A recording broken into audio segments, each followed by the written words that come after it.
Have you ever wondered what makes bodies tick? Are you creating the sexual reality you desire and require?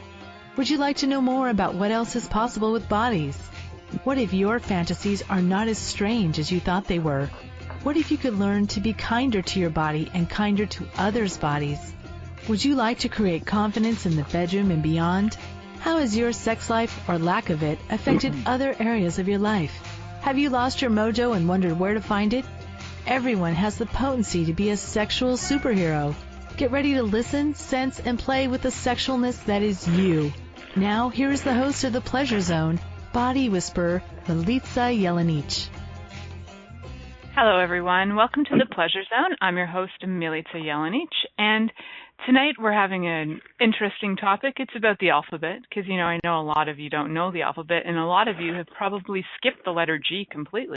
So we're actually going to kind of go through some of the alphabet letters tonight and explore how you can actually find them. So through, my great and grand and glorious research, I've actually found that there are not just G spots, but there are other letters as well. I have been aware of them, but I wasn't bringing them to you guys because I could keep something to myself. So there's also A spots and U spots and probably spots that we haven't discovered yet, like Q spots and T spots and who knows what else. But we will get to those alphabetical highlights later on. Thank you, Keisha, for that, that word. So tonight, before we get totally delving into this topic with my guest, David, we're actually going to, I'll let you know a little bit about me, because I know that not all of you have listened to the show before, and some of you are brand new to this, and you might just be stumbling across this because you were looking at something on YouTube and went, oh, G-Spot, and you fell upon my show too. So how does it get any better than that? What I actually offer on the planet is like a totally different way of perceiving who you are in a way that's fun, easy. And so I offer it through different various modalities that I have trained in. And one of them is the type of body work I do called the mitzvah technique, which is kind of like having yoga done to you. It's a somatic body work that involves movement. And it's very gentle work. And I also do a lot of different energy work. And actually, my guest tonight was with me over 20 years ago when we used to do Reiki classes together. I dragged him into the world of energy work. Lucky guy. And so my guest tonight is actually a friend of mine and has been a friend of mine for many, many years. And I'm just like happy to have him on tonight talking about his amazing capacities with bodies. How fun is that? So my guest, David, I actually termed him the Squirtmaster because he has capacities in that area. And I've been asking him for like since I've had the show. And at first he was like, no, I can't do that. And so he finally got the balls up to show up. How's it get any better than that? So welcome, David Squirtmaster. How are you? Really good. Thank you so much for having me.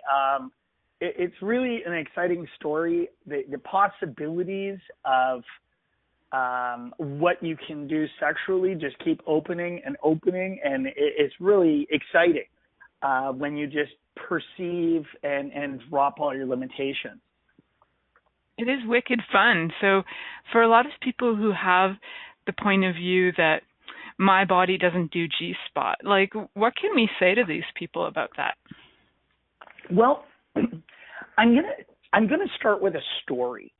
I love stories. I have to give credit to an individual I know, Yuri, and as friends, we have kind of a positive, healthy rivalry, and we joke around a lot.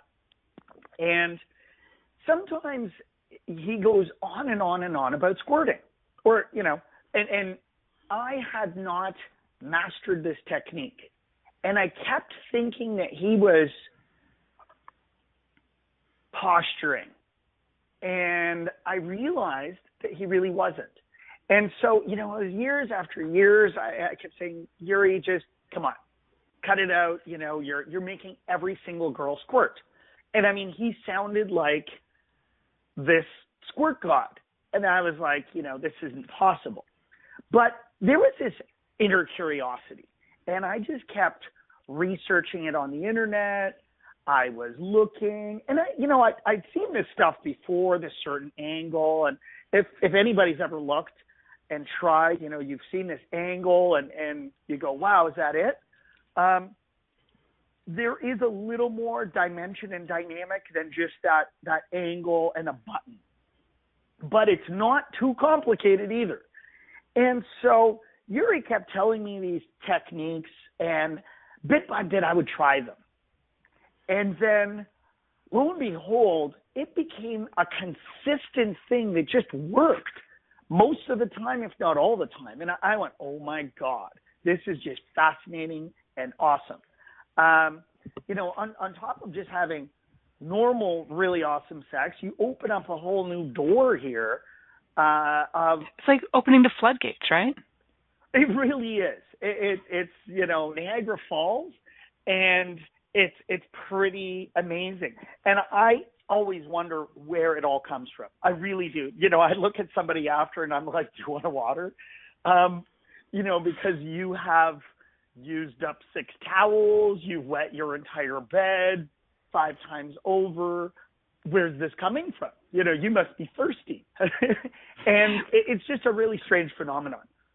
Apparently people do get thirsty, and one of the tips to actually being able to have a G-spot orgasm is to make sure that your body is fully hydrated, because apparently some women will have all the responses of a G-spot, but then their body's dehydrated, so it won't release fluid. So I thought that was kind of a cool thing, it is actually a factor. And when you're saying that, and there's also for people listening out there, I have a friend who's actually bought this really cool product called the Liberator, which will actually, it kind of soaks up all the fluids. Dave, maybe you should get one of those Liberators for your fun times, because they apparently soak it all up like a sponge, and they're soft like a blankie. So is this like a sham wow? It's kind of like a sham wow for sex, but a little softer. That's really cool. Right? The Liberator. Like, and I'm not even getting money on that. I should get money for that. And keep your body hydrated, right? Because you were saying, you look at a person, you're kind of like, aren't you thirsty? And yes, more than likely, they probably are. and a lot of doctors are saying, you're even saying, you're looking at it, you're like, where's the fluid coming from? It's actually one of the biggest questions physiologically about the G-spot is where is this fluid coming from? And some people say it's from the urethra, and some people say they don't know. Science actually has no clue where it's coming from, but what they do know is that it isn't urine, even if it is from the urethra, because it has no odor, like urine. And so it's just kind of a mysterious fluid that shows up. So, yeah. And so I wanted to talk to you, Dave, because Dave, I'll just call you the D-Master Squirtmaster. I like it. And I'm sure your research on discovering how to get the G-spot going was pretty darn fun research. How much fun would it be? My most fun research would be, how can I give a man the most orgasmic blowjob that blows his brain, right? That's the kind of research I like to do. So I totally get where your G-spot orgasm research could just be like a freaking riot. How much fun can you have researching these things? Well, and most likely when you were doing your research, you didn't tell the guy in advance, oh, by the way, you're part of my new science project, and I'm going to try a different technique here in a blowjob. And so, yes, it's been an exciting journey, and in many cases, when I was younger, in say a high school time, it happened as an accident. It was an unintended thing, and I was like, oh my God, what's happening here? And are you peeing on me? I realized in my head, oh, that's that. Wow, cool. And I would say it's only been, in the past 7 years approximately that it became a very different, it took on a different animal. And it's been exciting. And, you know, let me talk a little bit on how, on some of my techniques and also, you know, the feelings and approach and everything associated with it. For sure. I'm sure every girl out there who is like listening, or even guys who are listening, are like, okay, I'd love to have some tips. Because, you know, we can watch these things on videos on YouTube, and it's kind of like impersonal. And I get that this Right. is sort of impersonal because it's radio, but because I know you, it's not for me. So I'm like, hell yeah, I want to hear your tips. Because if I'm ever with a woman again, I'd like to maybe do that for her, or maybe do it for myself, right? So, yes, I'm like an eager beaver listening to you right now. Do you like that? I love it. And so when you are reading what to do, and there's a lot of online stuff on it, you're going to see in the eager beaver, in the diagrams, you'll see a supposed button or a ball. And so that's all the direction that you're kind of given in a lot of cases. And so, you know, when you're not telling the person what you're doing, you're kind of going, where's this ball? Where's this little thingy in there? And it's interesting. And so where it is, you actually, that the thing is I was looking for something that really you kind of have to summon it. And so it's interesting. I love it. You summon it. So do you actually like literally energetically kind of call it out of the body? Like, G-spot, where are you? Show your face to me. There's a little bit of energetic calling, but there's petting the beaver on the inside. And petting so the beaver. Excellent. I would use 2 fingers, and there is a petting and pulling towards yourself, and or even 1 finger. And literally, size is not a thing here. Don't think that more aggression or more fingers or anything changes anything. It can actually be very subtle, but it's a little pulling. So if you do not feel this ball, which in most cases you wouldn't, with this pulling, you actually create a ball. So it's kind of like a male erection, or there's a ball inside that as you're petting it, it's creating space. And so this ball starts building, and it maybe, 5 or 10 pets later. And you don't make it seem like you're aggressively petting, just kind of pull, almost like you're doing a very sensual massage on the inside of the vagina. And then you will actually feel a little half-size grape. It is about the shape of a grape, or a marble, but kind of a little more oval than round. And then there's a little bulbous, and you're like, wow.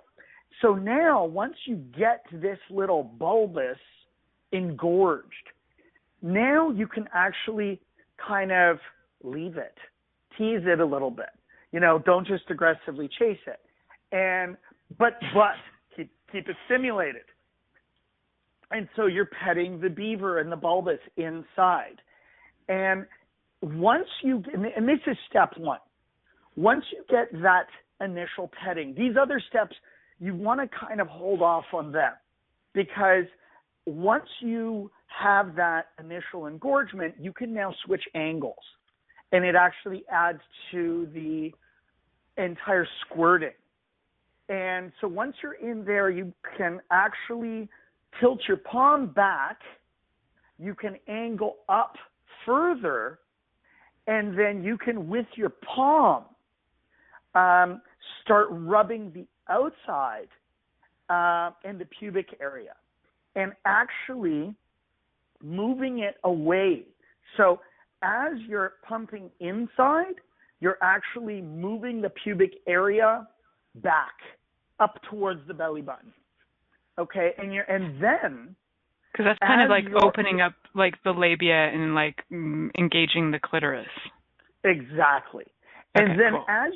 as you start doing this, you can start doing. You've been petting towards yourself, in kind of a, literally, it's two fingers. It's like the come here signal, but you're doing it inside.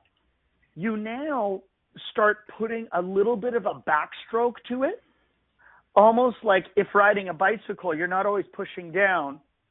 If you have foot pedals or foot clips, for anyone out there that's a cyclist, you also pull up as you push down.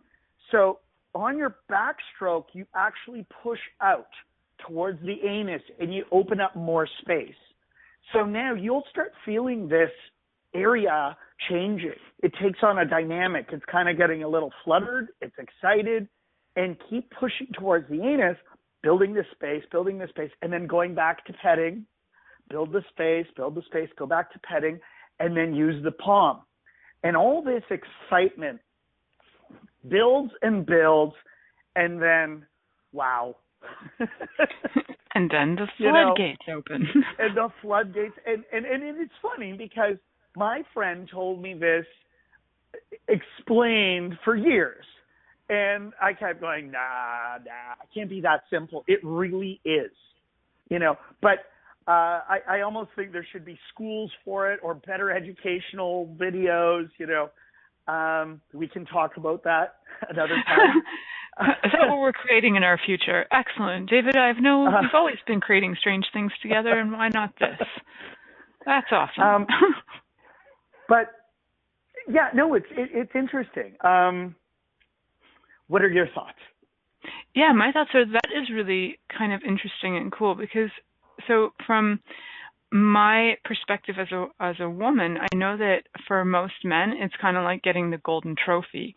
When they have a woman like squirt on them, they kind of have this thing of like, yes, I have like climbed Mount Everest. I built a fire with my own hands. Like there's this kind of like, I've achieved or something, like think about it, right?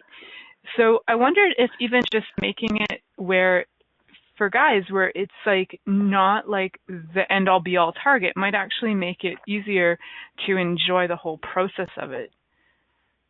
Oh, if the guys don't make it a concept. Yeah, like this has to be the, I just climbed Mount Everest target. Like this is my job is to make her, you know what I mean? Like I totally agree. Yeah, so if it could just have more like a fun element, because I can hear so many guys out there going, oh yeah, I got to do that for her. And like, they're like stressing their brain out. So right. It's kind of like bordering on a bit of they're going to see if they're actually going to pass or fail, right? So we can like, have fun with it, right? Like David's having fun with this, like exploration of female genitalia for years, right? And so this is not like, you don't have to like go out and like be beating yourself up if you don't, unless you enjoy it and that turns you on. In that case, do it. But you don't have to like, get a hate on for yourself and judge yourself if you're not like achieving this on your first try after listening to this show, right? So I 100% agree with you. And to just kind of divert to that, almost as a disclaimer, healthy sexual outlook is a precursor. You can't be goal-oriented, and that goes for men and women. You can't walk around saying that I have to last this long, I have to, as a man, I have to orgasm, period, both for men and women. When you start building up expectations, you start creating judgment, and you're not creating the healthy energy space that really is required here. If you walk into this space with no expectations, it becomes that much easier, et cetera, et cetera. Now, in saying that, these techniques, though, still can actually, when mastered, really even overcome people with strange energy. And that is interesting in itself. I love that. So how about if we head to break now and we come back? We're going to talk about some tips and tools on overcoming people with strange energy, because I like that you said that. It's cool. All right, everybody enjoy their break? Yeah, totally. Many of us have created a lot of limitations around sex and what we are willing to choose. Would you be willing to explore what has already been introduced as sexual practices on this planet? What else is possible beyond what we have already seen, heard, or thought of? What if now is the time for a totally different sexual revolution? Taking the taboo out of all aspects of sex, sexuality, and copulation. By tuning into the Pleasure Zone radio show with body whisperer Milica Jelenic, you'll receive tools, inspiration, and a foundation to allow yourself to receive more in your sex life, and quite possibly other areas of your life as well. Listen for The Pleasure Zone with Milica every Monday at 8 p.m. Eastern Time, 7 p.m. Central Time, 6 p.m. Mountain Time, and 5 p.m. Pacific Time on a2zen.fm. What if there's nothing wrong with you? What if you're far greater than you've ever given yourself credit for? What if it's time to know the gift and the contribution you are to the world, and to like yourself a lot more? Hi, my name is Dane here. 13 years ago, I started to truly ask questions. Actually, I started to be the question, and everything changed for me. Asking questions opens doors to infinite possibilities. And it's not about finding the answer, it's about being the question. Always. What I'm inviting you to step into is something that Einstein, Marie Curie, Newton, Da Vinci, Gandhi, Picasso, and Aristotle all knew to be true. What if no question is too big or too small? What if anything is possible for you? What if together we could create a kinder, gentler, happier world? Is now the time? Go to beingyouclass.com and sign up for a free video series, My Gift to You. beingyouclass.com. What if you, truly being you, are the gift and change this world requires? beingyouclass.com. This is The Pleasure Zone with body whisperer Milica Jelenic. To participate in the program today, please call us in the U.S. Call 815-880-8255-TALK or Canada 613-800-8736. Or you can Skype us at a2zen.fm. You can also make the choice to ask for comment by email by sending to Milica at milicajelenic.com. Now, back to the program. Hello, everyone, and welcome back to Pleasure Zone. I'm your host, Milica Jelenic, and tonight the topic is, hey, where's my G-spot? And other alphabetical anomalies we didn't know we had in our body, but we're going to start with the G-spot for now and see how far we get with some other letters. So my guest tonight is David, and he is a Squirtmaster. And we were having a little private chat on Skype while we were at break, and David's got a few fabulous ideas. So I really like the ideas, and I'm going to let him bring out the ideas because, you know, it's always fun and sexy to hear more people, their voices talking about genitals. To me, I just like hearing it. So, David, I'm going to pass it over to you, and you can enlighten us on, because I could see that you've like formulated this whole amazing scenario in your head, and I can get that there's a lot of women out there who would just like to hear you say all of that. So go for it. All right. I'm coming through clear? Yes. Good. Okay, so actually initially, and just to kind of still expand on that, we were talking about different energies and that being a precursor. And I think the headspace has to be very conducive to this. Although I did mention that there are techniques that almost override that.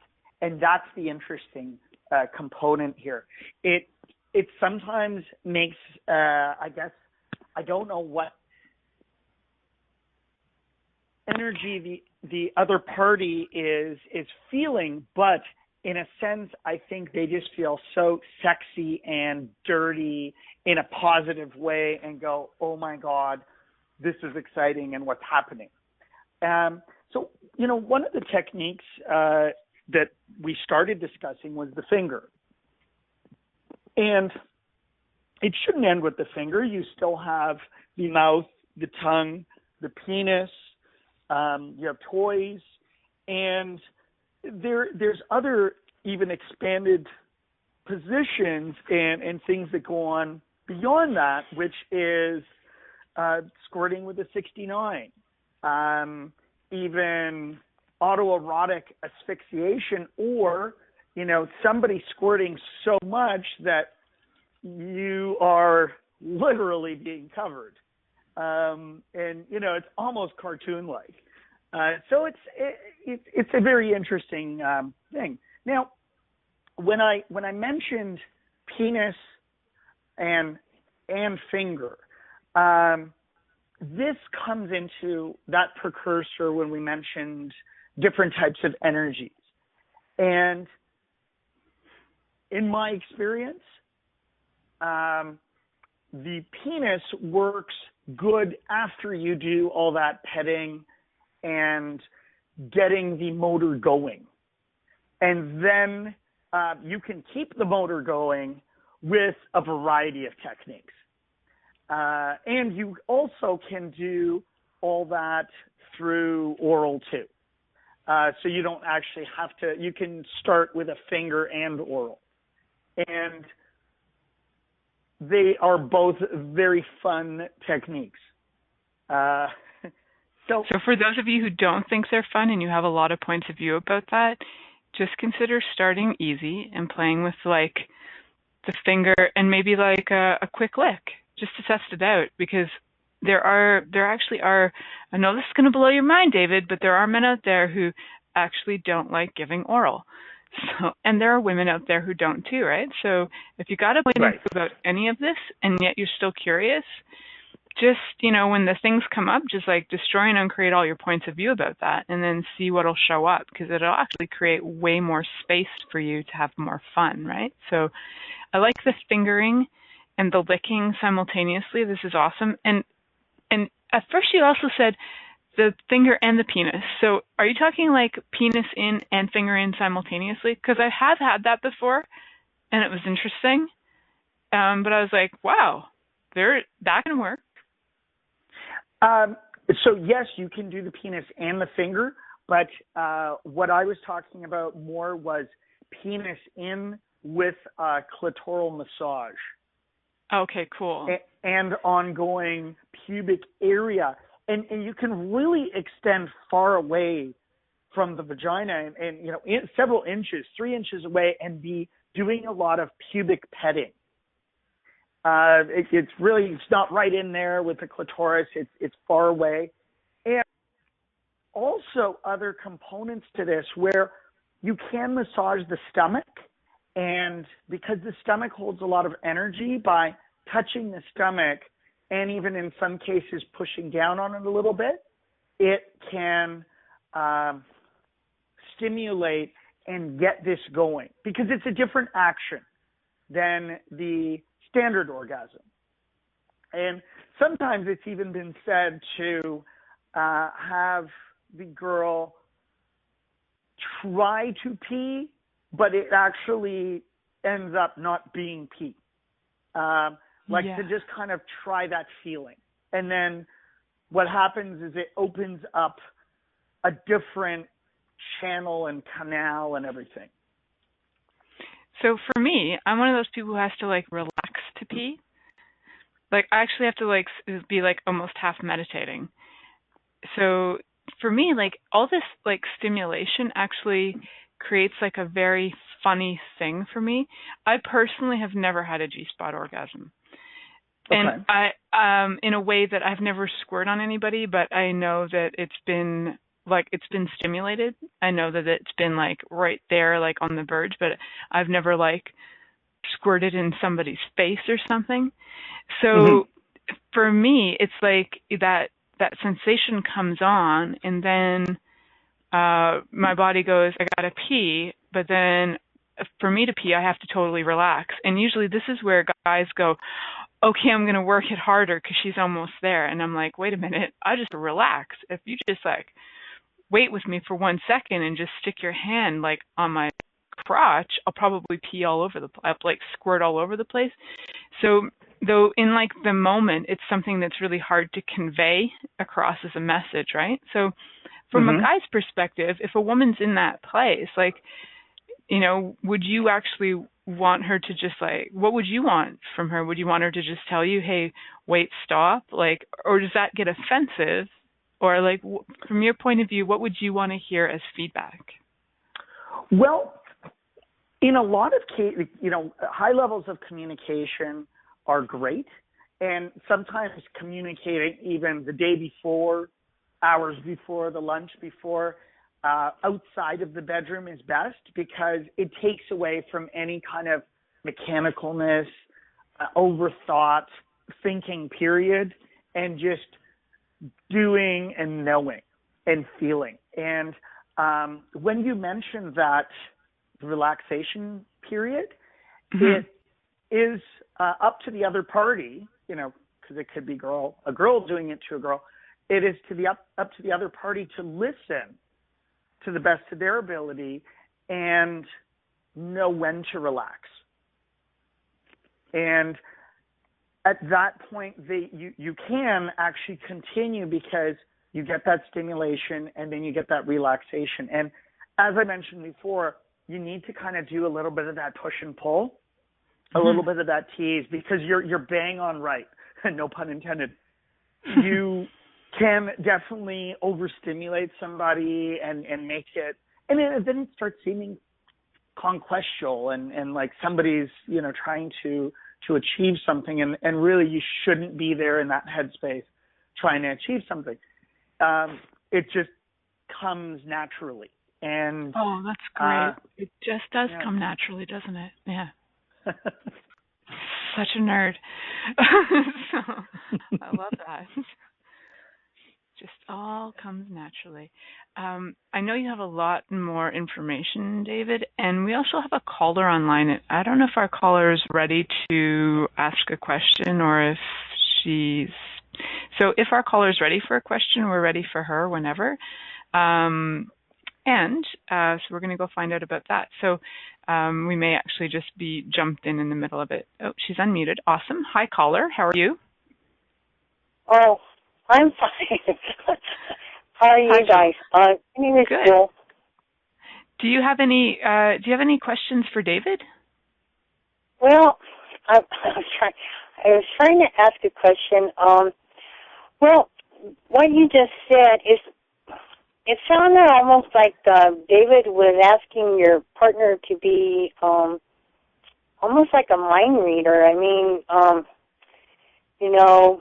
don't know. It's just I have had that sensation where I thought I was going to go pee on somebody, and so I do it. I just say, look, I got to go to the bathroom now, and I just go. That's what I do, but. So I don't know what my question was before that. I'm like ADD, and I got off on what he was saying about what you guys were saying. So that's cool. So, go ahead, David. What I was going to do is I think where you were going there is it required that your partner reads your mind? And I think that's a skill or a talent that all humans have, where we can learn to listen to more than five senses. Imagine there were 30 or 100 or an infinite number of senses. And in learning to, sometimes you're sitting there and your partner would like sugar for their coffee, but there was unspokenness and you just passed the sugar.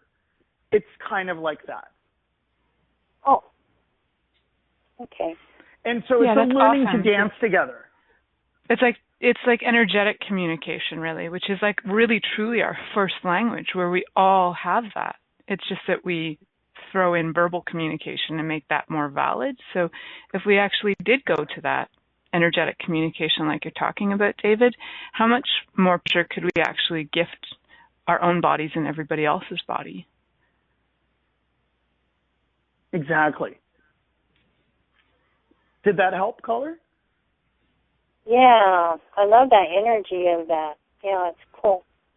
Yeah. I can even feel it. Awesome. I know that we have a comment in the chat room, and the comment is also, David, about just acknowledging that what you're talking about is really being present with the body that you're with. When you are present like that, you get that kind of information. Oh, absolutely. And so that does come down to you being in the present for sure. Yeah. And I have heard, right? So there is this difference in the bodies, and a lot of bodies aren't, if this is a totally new sensation to you, and your body does think it has to go pee, and you'd prefer to pee than to even see if it is a G-spot orgasm, because if we actually didn't have a point of view about it's going to stain my sheets or smell, would we just let it go? I think we've been so trained, like, pee your bed is wrong and you're going to get hit for it. And unless you're like into S&M and getting hit for it, you're going to go to, this is so not cool. I'm going to get like this. This is going to lead to punishment or something. So if we could like destroy our points of view about punishment related to like fluids coming out of our body, wouldn't that be a heck of a lot easier on us too? Like there's some stuff there. I get that, like, as a kid, I probably was like told a million times, don't pee your bed, even though I didn't pee my bed, but like, don't pee your bed, or, you might have even like vomited or something, and your parents are tired, so they're yelling at you, and there's like body fluids, and body fluids are apparently quite wrong to a lot of people in this reality. So what if we could destroy and uncreate all our points of view about what all the rightness and wrongness of body fluids, and just like have them be and not have a judgment about them? That could be a lot more fun. Yeah, absolutely. Yeah, it's interesting. What I'm perceiving around it is there's actually a frackload of judgment around body fluids, which kind of, it didn't dawn on me until we were talking about it, that we do have so much judgment even about that occurring in bodies anyway. And that how many people are like holding back on it because of all that judgment. So even like men, when they orgasm anally too, there's a fluid that comes out, or women if they're orgasming anally, there's like a fluid that's produced. It's like a cum that's produced, right? So, we could judge that too. I mean, we could judge vaginal fluid if we wanted. We could judge semen, which people do judge it. They take it to court for evidence for all kinds of things, right? So, yeah, it's funny. There is so much like charge on the fact that can occur, or that it does occur, and what it creates, the mess. Well, and one of the things when you were talking about judgment and sometimes self-judgment, when somebody, if you can feel that somebody is wondering, okay, what can I do? One of the techniques that you can do is to suck very hard orally on the vagina in various ways, on the whole thing from the outside, on the inside, and then really, I remember you had mentioned tension and then relaxation. Yeah. So if you force a tension in a yin and yang, you can actually create a space of extreme relaxation. Yeah, I get that. When you let go of that suction, it's like, oh, that's so relaxing. And so if you can kind of time that with touching and petting, and even really light, gentle petting, again, it brings it out. It's just kind of stimulating it gently. I get that. To me, when you were talking about like the tension, and then the when you let that go, the relaxation, it's kind of like carrying a 50-pound bag on your back, and you don't even realize the weight of it until you take it off, and your body starts to adjust to it. You're like, whoa, that was right. And then there's this like expansion of your spine, and so like even like the body and energetically things will expand once that intensity gets removed, or and then there's space, right? So I wonder also, like, that's very fascinating to me, how many of us actually create intensity in our bodies, period, whether it is because we've associated intensity with orgasm, G-spot or otherwise, but we've created this intensity in our bodies in order to see how much relaxation or space we can create afterwards. That's just fascinating to me. So anybody listening, if you do have intensity in your body in any way, and you're just creating it to see how much space you can create, that's just a little nugget that I'm keeping in mind for now, because it's interesting. I'm pretty sure people are creating it. Milica, to add to anybody that's not had a G-spot orgasm, when it happens, you are actually in your most relaxed state. So it's almost like the calm before the storm. You may be doing a bunch of engorgement and stimulation and so forth, but then you switch to a form of just before there's kind of this pullback and everything's really calm, and then whoosh. So, yes, that calmness and that meditative state and that Zen is extremely important. That is very, very cool, because I know, man, there's this, like, I'm like a little zippy right now because there's so much energy on this topic in itself. It's kind of wild. I mean, we can talk about the physicality of like how to create these embodies and how much there's just so much judgment on it that it's amazing. Like women judging themselves for not having it, thinking there's something faulty with their bodies. Like I must not have one, but everybody else does. Or like there's so much interesting stuff going on. So when I do these shows, I'm perceiving all the listeners now and in the future. And this is like, it's interesting stuff that I am perceiving on this. It's wild, actually, how much we judge ourselves for how or what way we're receiving them or not receiving them at all. It's just like, wow. So I just really would like all of you who are really willing to even implement some of these techniques, because there's a certain number of ways bodies move and react to stimulate. So, you can twist your arm in so many ways and then it'll break. Just like you can rub inside of a vagina so many ways, and you'll likely find the G spot or the A spot or the U spot. You'll find one of them. So chances are. And so part of it to me is like just the willingness to like explore the ways that a body can be stimulated, and then to not like go into, oh my God, I must be missing this, or there's something wrong with me, or and even people who are having it thinking there's something wrong with them. Did you actually know there was a guy who's divorcing his wife because she had a G-spot orgasm on him multiple times, and he's now offended and is actually divorcing her because he is so mad that she's been so-called urinating on him. So getting a divorce over it because he doesn't understand physiology. Isn't that wild? Other people like trying their damnedest to create this embodies, and this guy's leaving his wife over it. Like, wow. Yeah, bodies, education, and information is totally key.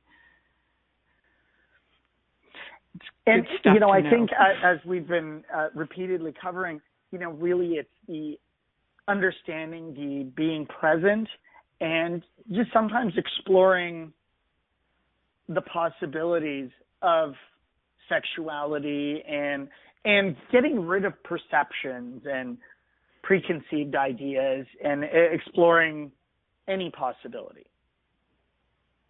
Awesome. I know that in our little chat in Skype, you also had brought up toys, and I know that there are actually toys that are designed to stimulate the G-spot, right? Some of them are like multi-faceted toys, so they're stimulating the G-spot and the anus, or the G-spot and the clitoris at the same time.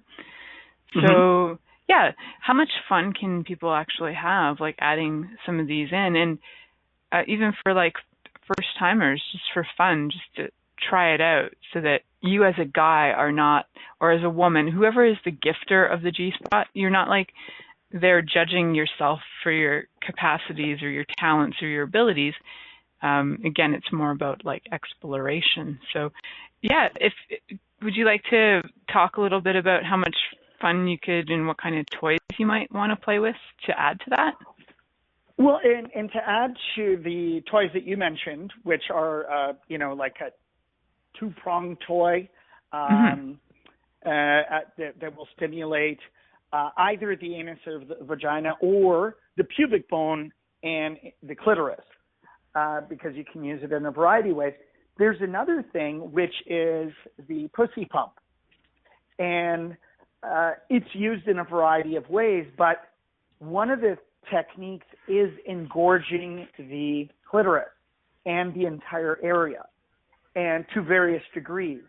And again, that kind of creates that push and pull, because when you take that away, suddenly you are relaxed. And that's cool. David, you've got two women who talk about sex all the time who have both never heard of the pussy pump, and I've even like gone to sex toy manufacturers with an idea of mine, and I have done crap loads of research, and for some reason I've missed out on this item. I love this. This is like brand new information. I think I'm going to go get one. That's very cool. Yes. And so have you seen them now? Did you just Google this? I'm going to go Google it now. Okay. Well, there's, if anyone's familiar with any sports or hockey, there's ones that are very similar to a jockstrap, but much smaller, a male jockstrap. Then there's ones that are big siphons and cylinders, and then there's really tiny ones. And sometimes people use them on their nipples also and other body parts. Okay, yes. So I've seen them for nipples and clitorises, I guess, to engorge them, but I hadn't heard of them as like for pushing air in or like for engorging the vagina. Like, that's new for me. I like it. Oh, no, this is for pulling it out. Okay, it is for pulling it out. Fascinating. Okay, Yes. Because all I'm finding right now as I Google searched pussy pump is like every video possible on it. So I'm going to look and see if I can find just some images. That's cool. Yeah, go ahead. I'm fascinated by this now. Oh, totally. Okay, so I'm totally seeing this. It actually looks like a breast pump is what it looks like. And you actually... Exactly. Wow. That's amazing what it does. You don't need a toy if you have a mouth. Right, because you can do the same. You can really change it up.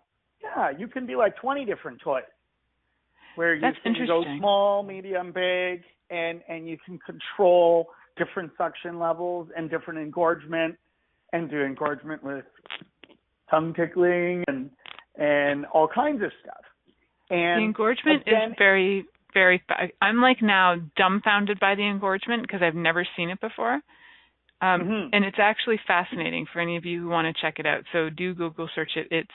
It creates like a whole different look. It actually kind of reshapes your whole vulva. It's fascinating. Wow. David, I have to say, you taught me something today. Oh, thank you. That's awesome. Now, to add to this engorgement, after somebody has a G-spot orgasm in one event, 3 to 5 times, the entire area changes. And the clitoris and the entire opening of the vagina start coming out and becoming very engorged right across the board. And so at that point, you can have... Are you saying that it kind of... So does it actually kind of stay like that? You're saying like after 4 or 5 times it'll actually like remain engorged? Is that what you're saying? Or does it like calm down? It remains engorged at the moment. Like being in the present, it's now in a super flex mode. But it's not going to change the physical look of it for life if you do it like 5 or 10 times or something. Okay, cool. Oh, because that would be horrifying. No. I'm looking at it going, that horrifies me. Okay, cool. It'll go back down in 30 seconds. Okay, cool. But it's just, it becomes naturally open to receive more and more and more.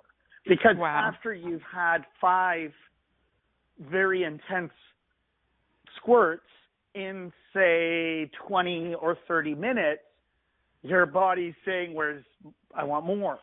And so it tends to naturally open it up almost like in a birthing way. So you actually have easier access to stimulate things and re-stimulate again and again and again. And at this point, you can actually add the suction and in a lot of ways even increase the intensity of... Did we just lose David? Okay, no, we didn't. We just lost me. I'm here. Okay, cool. I was like, I missed that.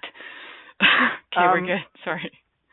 Phew. Yeah, and so you can increase the intensity, and it can just keep going more and more because the individual is more comfortable and they're open to receiving and they're opening to giving. And this is all about giving and receiving. This is wonderful. You know, this is a massive mutual gift. This is awesome. You know? You're so funny.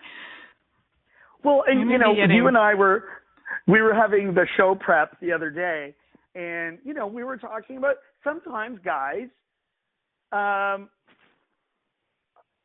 we've had a long day. You know, you just came home. In your mind, you want to have sex for a very long period of time, but you just may want to sit down and relax for a bit. But here is a really awesome technique where you can get your partner in such an awesome, happy state, and it's very relaxing and therapeutic on the man because they're just using their hand, you know. So there's a lot of different ways that you can approach vaginal stimulation and really creating an explosion. And also, you and I were talking about explosions, massive squirting, and doing this orally. And, you know, in a lot of, you know, it becomes a borderline, you know, I'm being choked and attacked by this wonderful pussy. And choked and attacked by that's awesome. It's like, oh my God, that's like a really funny porn. It's kind of like Monty Python Goes Porn, and you get the rabid pussy attacking you. That's awesome. Exactly. You know, and it's just a fascinating thing. It's a whole other dimension of sex. So that leads into there are two ways, because if you are on the bottom, and there's various ways and positions you can be giving oral squirting and stimulation. But let's say you're on the bottom and somebody is squatting above you. They can be facing you, or they can be facing your feet and or your penis, and you can be doing a 69, or they can be facing you and say hands on the wall. Right. And, you know, I would recommend to listeners the hands on the wall technique and the face-to-face in the beginning is a great technique because it allows the woman to fully relax and not think about anything and just focus on that meditative state. And it also opens up various angles, and angles are probably easiest in a face-to-face situation. 69 is equally amazing. At this point, you're at a different angle. So you would need to be either continuing an existing explosion or squirt, and using a little bit of finger to keep it going, and now you're back to beaver petting internally. I love that beaver petting.